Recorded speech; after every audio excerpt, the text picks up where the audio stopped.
গড়ফা থানা এলাকার গাঙ্গুলি পুকুর এলাকা এই মুহূর্তে জলমগ্ন।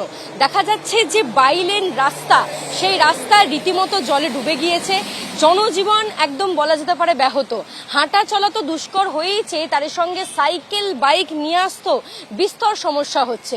গাড়ির বনেট ডুবে যাচ্ছে, এত পরিমাণ জল জমেছে।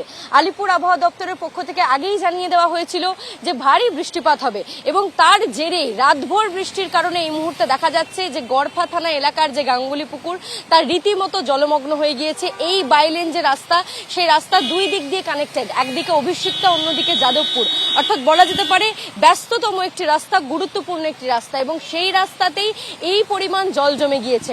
আলিপুর আবহাওয়া দপ্তরের পক্ষ থেকে এও জানানো হয়েছে যে আগামী কয়েকদিন অর্থাৎ আগামী 2-3 দিনের মধ্যেই কিন্তু কলকাতা, হাওড়া, উত্তর 24 পরগনা এবং দক্ষিণ 24 পরগনায় ভারী বৃষ্টির সতর্কতা রয়েছে, কমলা সতর্কতা জারি করা হয়েছে।